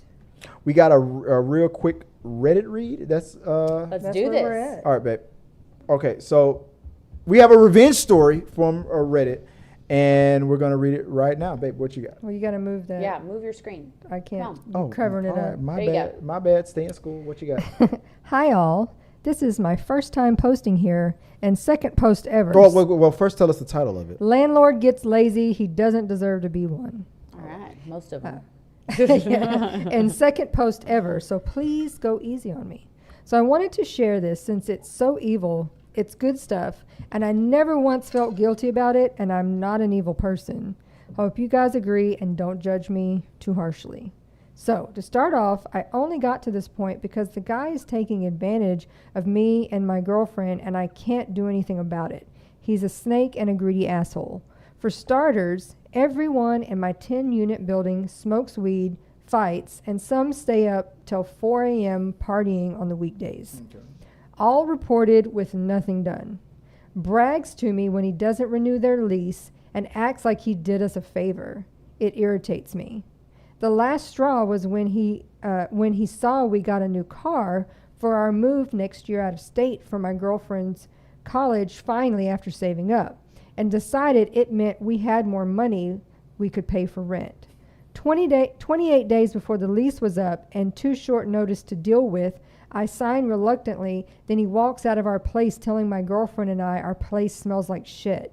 We cleaned the whole week before, and my girlfriend put in the most effort. It most definitely did not smell because of our unit. Fast forward, and I have 3 days left on the lease as of today. I cut out a square of a wall in my unit, and I have matching paint and spackle. I'll repair my wall after filling it with fresh broccoli and eggs tomorrow and let him and everyone there know true stench. Blame-free, as nobody's going to know who did it when the walls drop down and I'm on the second floor. Enjoy, you douche of a one-man operation. Hope you have fun with a moldy, condemned property you never bother taking care of. P.S. I wrote this at 4 a.m. and there's a party going on next door and I work in 3 hours. Called the cops again and they told me I have to get my landlord to do something about it. Mm-hmm. So was that revenge? What do you think? Was that revenge? Was he right for what he did? I mean, granted, I know he's saying that his neighbors all are pieces of shit as well, but the landlord isn't really getting hurt in this. It's honestly going to be everybody else who has to smell it. So I'm not sure who he's trying to get revenge at, but it doesn't feel like he's getting revenge at the landlord. Well, if they all start smelling it and don't want to live there, then in the long run, if he doesn't discover it fast enough, he'll be. That's still a long-term timeline. I'm like, that doesn't, like, if you want to get some revenge, I feel like there's maybe some other way. Fuck his wife. I mean, that's always a way. I could probably make that happen. That's always a way. But, yeah, it just, I don't see that really getting back at him. Yeah. I don't know. I feel like he's acting like it's a really big, bad thing that he did. And I'm like, it feels kind of lame, man. I feel like you could do better with all that hype you did. They seem young talking about college, so it probably sounds like, I got him back. Yeah. You guys are judging. Y'all could do much better. You guys are judging him on his inability to really hit it hard. Yeah, okay? I feel like he really needs to give it to him a little bit better than that. Well, let's see what they're saying in the comment section. Okay, so these guys said, okay. One commenter said from Lizzie9560 said, "Oh dang, when you look in the mirror, do you see little devil horns emerging from the top of your head?" And he responded with, "Nope, I see my $5 Batman mask and in a low tone say justice, justice." Jokes aside, if I could, I'd share all the little details of how much stress and unnecessary suffering this man has put me and my girlfriend through. You wouldn't think You wouldn't think of my acts as anything other than just desserts. Man made me feel like crap for getting emotional support cats ×2. I called him and told him on the phone, and before getting to the ESA letters that I got in advance and was going to tell him I already have, blows up on me about how I didn't seem like I had problems and I need an ESA letter, or if he sees I have cats, he'll take me to court. Freaked me out because I thought I messed up and was going to lose everything. I had to apologize to get him to listen enough to tell him I just wanted to know if he wanted the copy or for me to email a PDF. He said a copy was fine and acted like nothing happened. So it seems like this guy sounds like a really young guy who doesn't really understand how the world works. How things well, and it also sounds like, I mean, an immature landlord. Well, it sounds like both of them are immature. It sounds like the landlord's immature. It sounds like he's immature. So he's dealing. What it sounds like is he's dealing with a crotchety old person versus a not knowing young person. Naivety, young person. So what do we rate the revenge? It's a little lame in my book, but you do what you gotta do, man. What's the for me rating? What do you give? What grade do you get? A, B? What is it? I feel like it's a B minus. A B minus. A B minus. It's a D for me. It's for me. For me, it's a D. TikTok that these people, I don't know who they were. She's like, our stairwell, she was like, our apartments aren't bad, but we do get bugs, and in the stairwell there's like some dead roaches, and they've been there for forever, and like nobody ever sweeps them up. Yeah. So she's like, it just started with one person putting like a rest in peace sign, and then every day random people were adding things to it, so it became like a whole scene. Shrine. That's a community coming together situation. That's not a revenge. Scene of played out with these dead roaches. Like I would have enjoyed more of a comedic sense to this revenge. Like maybe this, because it sounds like the old man may be a little I feel like he could be a homophobic kind of crotchety old man. Like if he's crotchety old man, start sending him random penis pictures from numbers he doesn't have saved in his phone, and start sending it to his email. I don't know, start giving out his phone number to hotlines and people who are looking to seek seeking a good time. Like I feel like there's other ways we could have done this to really create some comedic relief for this scenario that would have been more enjoyable in the long term. And some stinky eggs and broccoli. Yeah, throw the eggs and broccoli in there. I mean, that's fine, but like I feel like we really could have fucked with his psyche, and you've missed an opportunity to fuck with his psyche. So you would have done what would you have done? I would have started without finding out what makes him uncomfortable. If you're going to get revenge on somebody, you got to know their weaknesses, man. Jesus Christ. You do things like order 20 pizzas to his house. I mean, I didn't order this. I'm going to make things uncomfortable for people when they really make me petty. That's the goal. Don't make me petty. Like, I don't get even. I get ahead. So it's going to go down. It's going down and not in the DMs. Huh? No. I mean, it might go down in the DMs. Depends on what makes you uncomfortable. Jesus. You know what I forgot to do before the show, and I apologize, Peter. I forgot to set up, and I'm sending it right now. If you're still available, I'll do it at the tail end of the show. Can you click the other screen on that TV so I can see what's going on? What other screen? Oh, yeah. My bad. Thank you. So if you're still there, this is the part of the show where I was going to invite our channel members, which you are, to do a live call-in. And I am stalling because I have a link for you. Or do I? I don't know. We'll see. Yes, I have a link for you, and I will send you. You haven't added anything. Okay. I will send you the link. If you're available, just let me know, and I'll invite you. Let me know in the chats, and if you're available, I'll send you the link. But for now, we're gonna move on to the live chats. What do we got going on in chats? I haven't seen anything because it's not on the screen. No, not much. We haven't had a lot of people on today. So what do we? Peter said Laura is a badass and hot as hell. Bad Boys 2 was awesome. It was. He wishes all the good movies would hurry up and get on streaming. So we'll start from the top. Yeah, Michael said hello. Hello, hi, Miss Alamon. Her name is Mrs. Fagan, actually. No, it does need to be fixed. Why does how does he know you're made your? It's on the screen. It still has it. It still says Joy all in mine on my YouTube thing. It needs to be fixed. On YouTube. Yeah. Where? Chat, I put in there. Whenever you talk in the chat. Yeah. Oh, okay. I was like, what are you how talking the hell? Why is her government name now? She is Mrs. Christopher Fagan. Ugh, That is her name. That is her name. Gag. Get over it. Get over it. Gag. This isn't about Les business. This is about Chris Gag. business.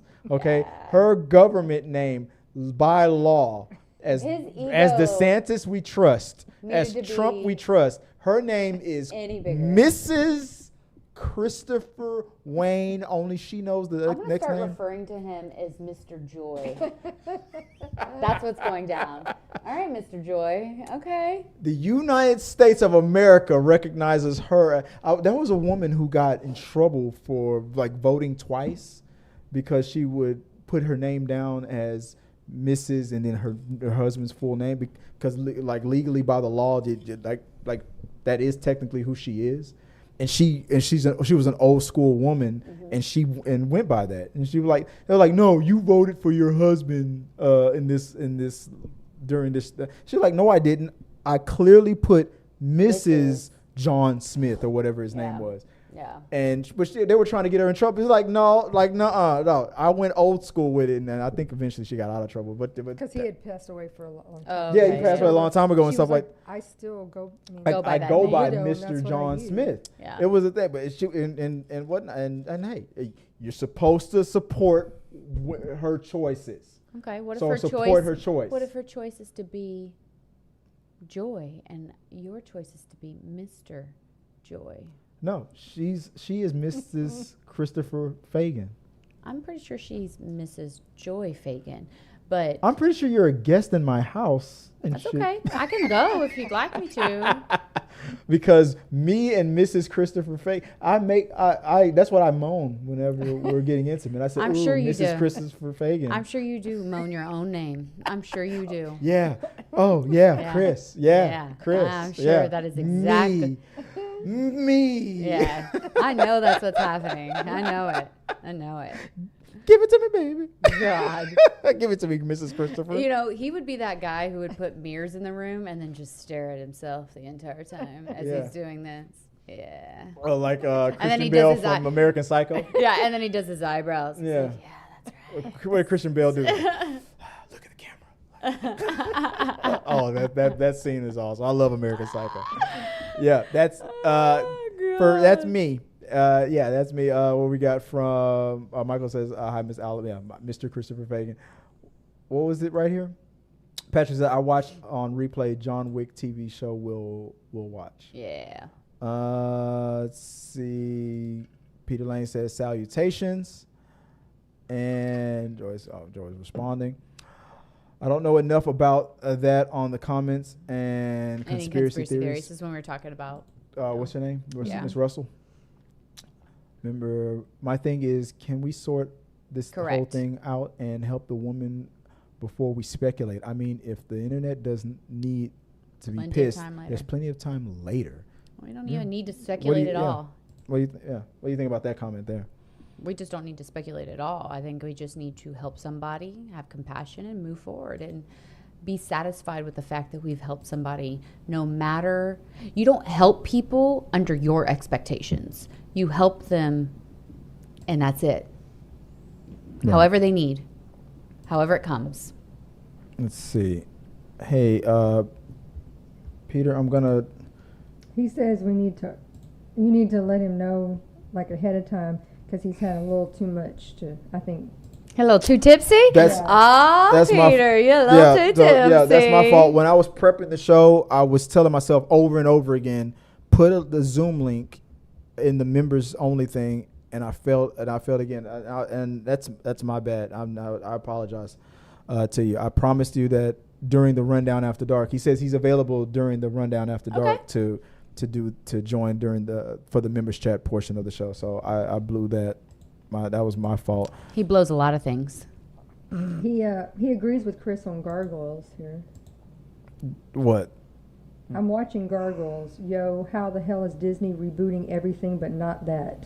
Oh, when you made that statement, yeah. I mean, I liked that cartoon as a kid, Chris but loved the do you know Gargoyles. though I can't remember any of the like episodes. I remember it, but like I don't remember the watch it. details. I remember watching it. The show took a lot of Shakespearean themes. Hamlet, I believe. It was a lot of Greek mythology. It was for the Disney afternoon. People don't realize that cartoon came on during the Disney afternoon. There was Gummy Bears. Yeah, I remember Gummy Bears. There was That was one of my Tailspin. favorite. There was DuckTales. Yeah. And then You know, most people don't remember Darkwing Duck. Darkwing Duck. I remember. Most people don't remember Gummy Bears. Yeah, it was a part of the Disney I know afternoon. most people. I tried explaining that to someone one time. And they were like, "What bears that The drink Gummy Bears, juice yeah. That like." I was like, "Yeah," and Gummy Bears bouncing here and there and everywhere. that's the greatest cartoon. Yeah. Like I legitimately remember I was young. I remember every detail of that cartoon. Like I don't know why that one stuck with me, but it did. Yeah. When a human would drink the juice, they would get strong, but when the bears drink it, they would bounce. Yes. Yeah.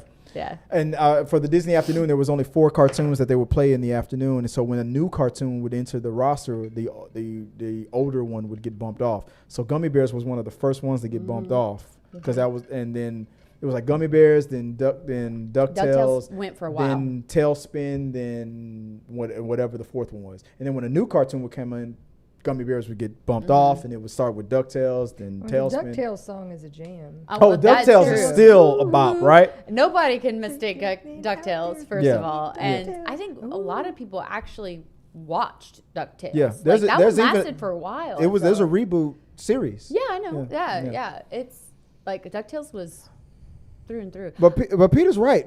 Out of all the movies that they've live action and reboot, hell, even what's his name from Get Out, the director of Get Out, what's his name? Jordan Peele was campaigning to direct a Gargoyles movie, and they were like humoring him. And then there was rumors of another director yesterday or earlier this week.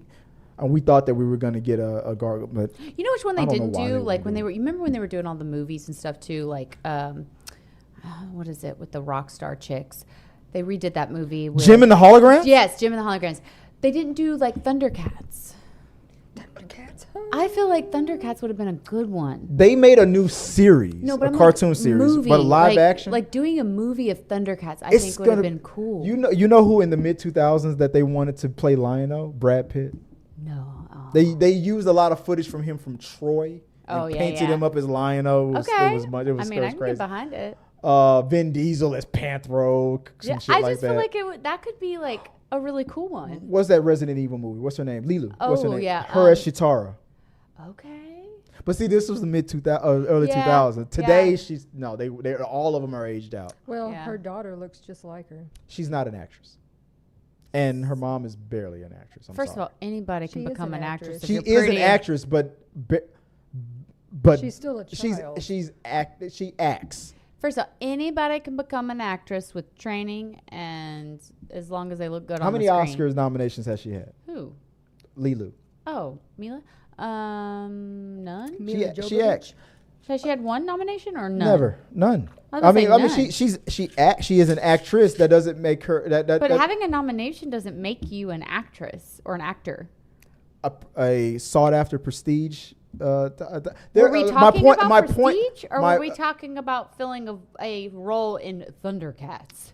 in the early 2000s, she would have been the best choice. I would agree with that, but she's still not prestigious by your It standards would have made now. it would have made sense in the late 90s and early 2000s. But after that, not even her being aged out, just the other actresses that I would pick before her. Really? Who? She is perfect to play Chitara. Right? She is- now that you've said it, I can't picture she anything is else. Chitara. But officially for a franchise, she is aged out. I mean, she's already completed. Already completed the Resident Evil franchise and whatnot. She's already had a major. I get franchise. what you're saying in that regard, but now that you've said that, that's all I can see. She, when the talks were out there on social media, she was the name that everybody was like, she is Shatara. She should play Shatara. I even think she commented on it. Speaking of a person commenting on playing the perfect role, and guys in the chat, let me know if you've seen this.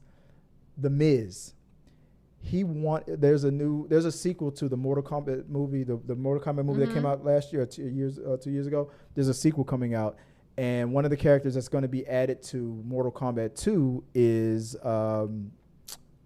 Johnny Cage, the actor who's actually a fighter.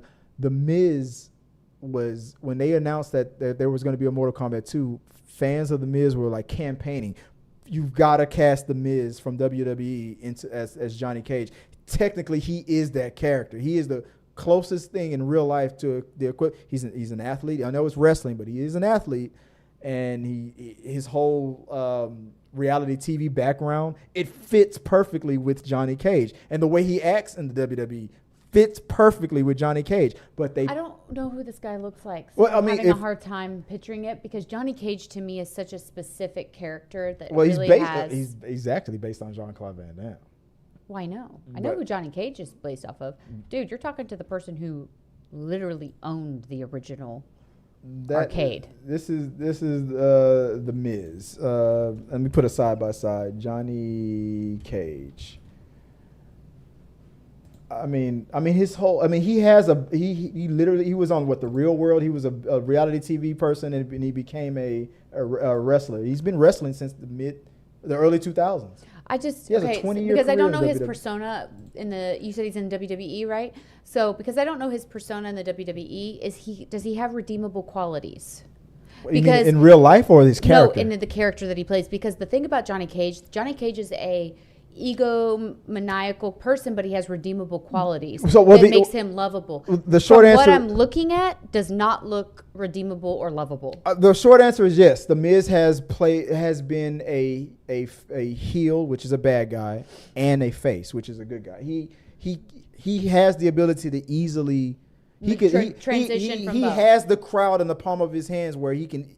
If he chooses to be a heel, because I'll be frank, he looks like a douchebag, which works for Johnny Cage, but he's got to have the redeemable qualities within the personality for the Johnny Cage. Oh yeah, he's been a fan favorite, and when he chooses to be a heel, he can go back and forth. Because that's kind of one of those things that, as somebody who is kind of a nerd when it comes to Mortal Kombat, I really am.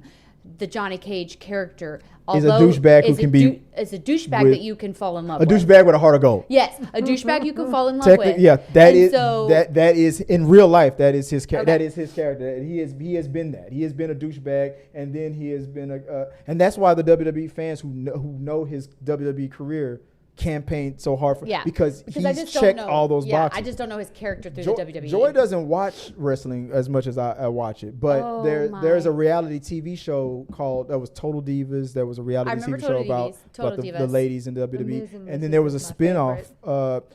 It was pretty much the WWE apologizing to Miz, like, why didn't we give you a reality TV show from day one? Because you came from reality. He was bashed by wrestling fans like, you will never make it in WWE because you came from reality TV. It took him 10 plus years to win the fans over because they were like, you came from reality TV, and now he's a legend.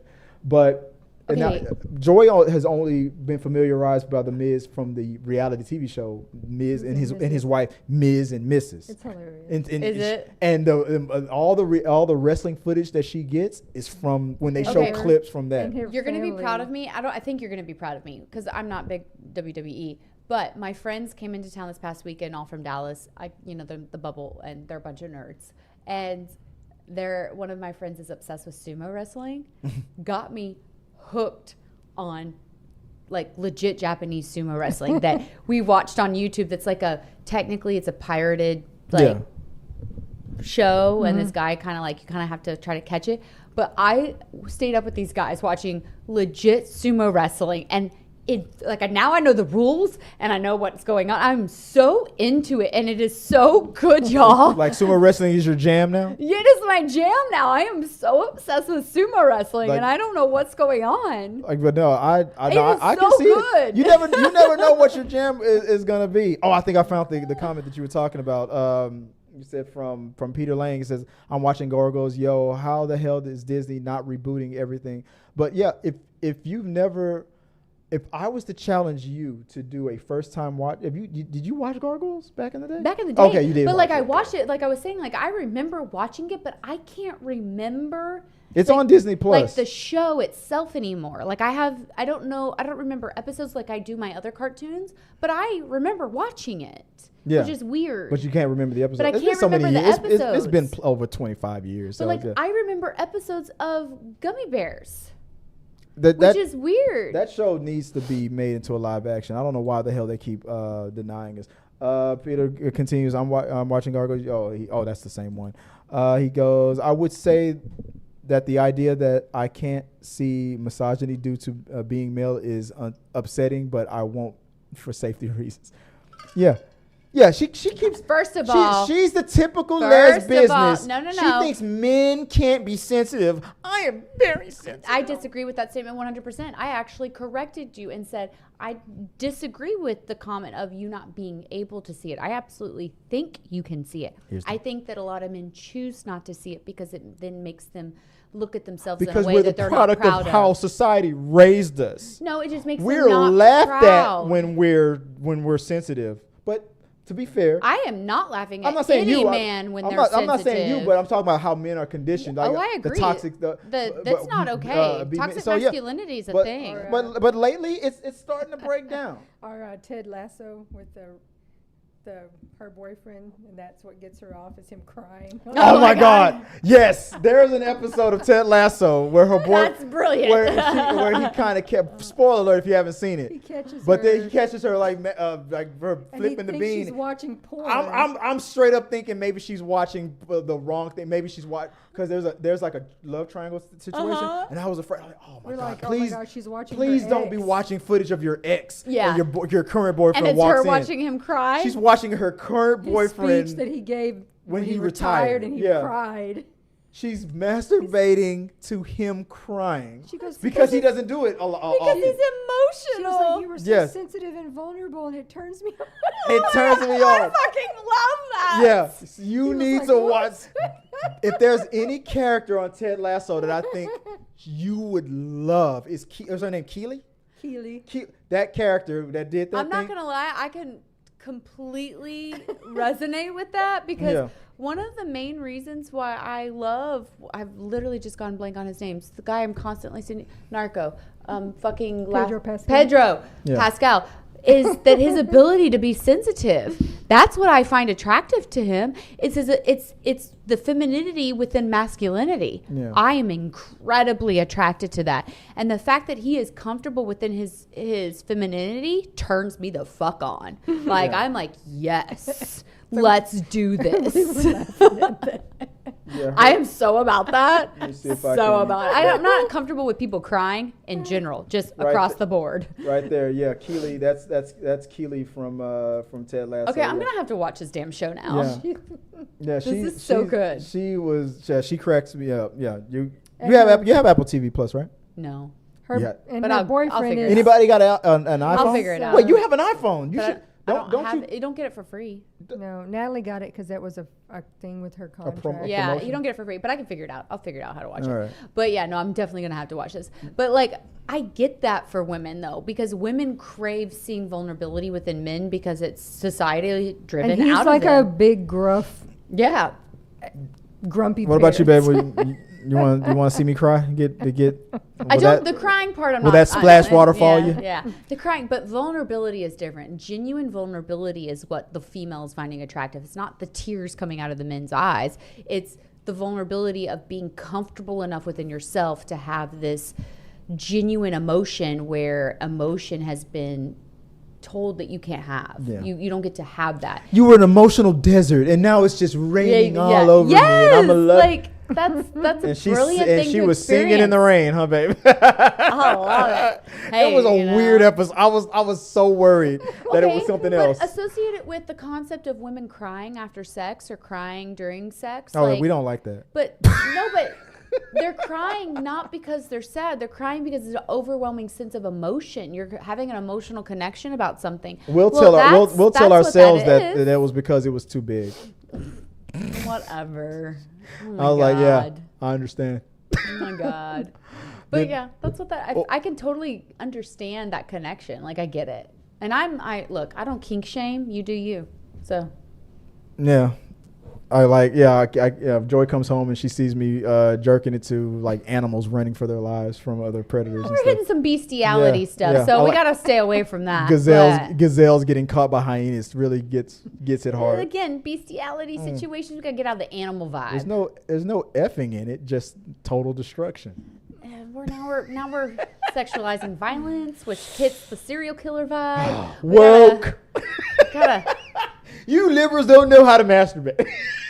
I mean, I would say us females have that down pat, but you liberals do. I said liberals. I didn't say lesbians. I said libs. You libs don't know how to masturbate. I said us women feel like we got that down. you don't kink shame my beasties. Watch Ted Lasso. I need to watch it. Joy's struggling trying to get it back to Ted Lasso. They're both on Apple TV. I know. I gotta add Shrinky to. I know. I really need to watch the shows. Apple TV. As few options as they have, they do a great job with the quality, not the quantity. Correct. It's not correct. The quantity. All right, you got 4 minutes. Let's go. Man. Yeah, let's 4 minutes. Rounding it off again, we got. I would say, Peter said, I would say that the idea that I can't see. Oh, we already talked about that one. Michael Birchfield says, "Good night, friends. Good night to the chat. Good night, guys. Hey, good night. Appreciate you joining us. Gonna have dinner with the daughter. I'll try and leave a voicemail if I think of a good question. Appreciate you, man. Hell yeah, man. 281-406. 1993. There you go. What's that number again? All I know is 281 406 1993. I'm gonna put old school 90s sex hotline music. 1-900 music on the end of that. Are you feeling lonely? I can do it. Operators are live 24/7. Are you feeling lonely? Would you like to give us a call and let us know how you're feeling? $9.99 a minute. We can do it. The chat won't be the only thing that'll be running down your leg. Oh my God, you gotta give me some one-liners to do. Oh God, I have a phone voice. It's weird because I can do a phone voice. You have a sex operator voice? But it gets like I have to watch myself because like my work phone voice can get really bad. Oh God. Like I have to be careful. Peter Lay goes, let me try to salvage the. I mean, everybody's gonna be sending $2 super chats for that. Miss Marvel isn't long enough for TV. I mean, well, that they're gonna. They're only gonna play it on like Saturdays. It's a special type of situation. They're only gonna play. I think they're gonna play like the first 3 episodes in 1 week, and then the last 3 episodes in the following weekend. It's only gonna be like a 2 weekend situation. It's just so people who don't have Disney Plus but are willing to watch it on network TV can catch up to it before the Marvels comes out, when the movie comes out. It's a brilliant idea. I mean, it's a way to get 1 minute, man, more people to see it. Let's see. Peter Lang continues. Laura is a badass and hot as hell. Bad Boys 2 was also awesome. Agreed. And he also sends a $2 super chat. Appreciate you, Peter, for supporting the channel. Let's see. I wish all the good movies would get on streaming. Yeah, we heard that one. Yep. And he goes, I believe in revenge. Oh no, I don't believe in revenge either. But vengeance, so it can be very sweet. that was on The Simpsons. So one of the characters was like, I don't believe in revenge. Oh no, but vengeance though. Oh yeah, that's awesome. The harsh truth further down said, revenge is the evil twin of justice, but a twin nonetheless. Revenge is. I struggle with things being just. So that's my own personal battle that I actually like. I have a real issue with. I need things to be just, and when they aren't just, it really like bothers me. Yeah. So. Or when they aren't just. No. I mean, pretty much everything in my life is Jess. So, but A little Jess will do, yeah. shit, I get a lot of Jess, and it definitely does me. All right. Either keep it PG or NC-17. Nothing in between. We're never in between. Peter Lane goes, I don't believe in revenge. What's up, my friends, from The Harsh Truth. And let's see, going down, what do we got? Revenge, what you just said earlier. Revenge is the evil twin of justice, but a twin nonetheless. True statement. I really like that statement, by the way, because it is truthful about what it is, and honestly truthful about justice. Yeah. Which I really think is a thing that people only see as a positive, but justice isn't positive or negative. Sometimes it just can be both. Yeah. Straight up now, tell me if you really want justice. Let's see. We have to organize the call-in on Thursday nights. I've had way too much. I remember. Oh, yeah. Oh, man, Peter, man. We would have loved a tipsy Peter. Harsh Truth continues on with awards only matter for contract negotiations. What were we talking about? Because we were talking about you whether... were saying Mila Jovovich doesn't count because she's really not... Yeah, because she's not prestigious enough. And I was like, well, what's...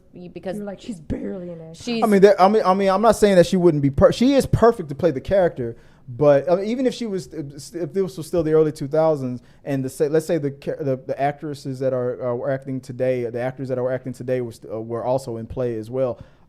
There's a whole bunch of people that I would probably pick above her. I just don't think that basing it off of awards is good, because that's a I'm not basing it off awards. I'm basing it off of acting ability. Yeah, don't get me wrong. Her acting ability works for the characters that she's played, but is she the best actress or actor out there compared to other actors? No. What their script would, but maybe would have for been. for that role. For example, I mean, if it depends on how in the cast. Like, for example, who would have been better for this current Barbie movie, Margot Robbie or Mila Jovovich? Margot for the Barbie movie, but we were talking about for the Gargoyles, and she really would have been the best route, and I think for the role for Gargoyles, for Thundercats. For Thundercats, sorry. But Thundercats. you're saying that we don't even have a script. Based on what the script was, she might have been perfect, or she might not be the perfect person. That's my point. She might not have been, because I get that, but she might have been based off of how the role had been, because she's good for the roles that she's had. She's not. She's perfect for Shatara for a specific role, but another woman would be perfect for Shatara for another specific script. Yes, absolutely. Yeah. Because it depends on how they created that character and what that character was going to be doing. 100% agree with that. Yeah, we agree with that one. Yeah, absolutely. Peter Lane said, well, my experience with vulnerability is when I have been the response has been very toxic. What turns me on is when it isn't. When a woman supports it, it's magical. Of course it is. Yeah. When anybody supports anybody's partner's vulnerability, that's going to be nothing but magic, because you're now supporting your partner's needs. When you support your partner's needs, that's what creates a wonderful relationship. That's absolutely 100% what happens. Right. And that can go both. Men are allowed to be vulnerable within a relationship as much as a woman's allowed to be vulnerable. Right. And when you have a partner who supports and understands that, of course that creates magic. It's we still have growth in a society. Yeah. So, I mean, of course, there's plenty of women out there who don't like, they only like the bad boy. Correct. They don't want the good guy. Or they don't want to see a man cry. There are women out there that still will bash a man for crying. It is a shame if you can't show that. A woman is allowed to be strong, and a man is allowed to. And I hate using the word weak, because it's honestly vulnerable. Just showing his vulnerability. You're allowed to. Yeah. A woman is allowed to support, and a man is allowed to be. But at the same time, there are still women out there who will be like, would be contradicting themselves. Why can't you be more sensitive? And the second he shows sensitive, then that same woman would be like, "Oh man, why are you acting like such a punk?" I've met women like that. They'll pretend like they want him to be vulnerable, and the second he shows any vulnerability, they'll bash him for it. As a female who was literally told most of her life, if you're going to play with the boys, you have to act like a boy, so suck it up. Yeah.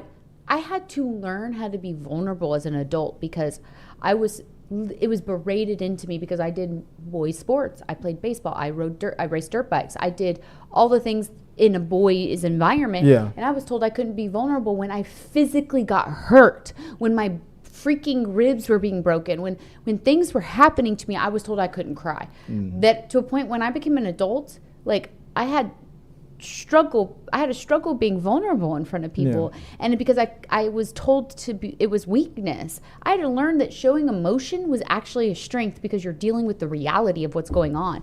Not accepting your reality is a weakness. Accepting the reality is what's strong. You'll see that in Ted Lasso. Oh yeah. Oh snap. Oh yeah. To this day, after every show, Tabatha always pats me and Joy on the butt. It's a good game.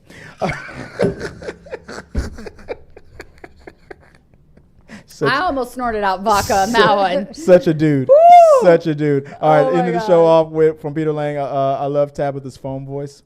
Oh goodness. For only $1.99 per minute, you can get Whatever. I'm $5.99 per minute. What Jesus are you talking Christ. about? and ending the show off there was Harsh Truth. Darkwing Duck was and still is my jam. Hell yeah. Daring duck of mystery, champion of right, creeps out from the shadow. Darkwing of the night, something like Yeah, somewhere that's some actually, villain like, screams, on it, man. but I'm his number's impressed. up 3, 2, 1. Don't make me. I'm not doing it. Darkwing Duck. There he goes. When there's trouble, you call DW.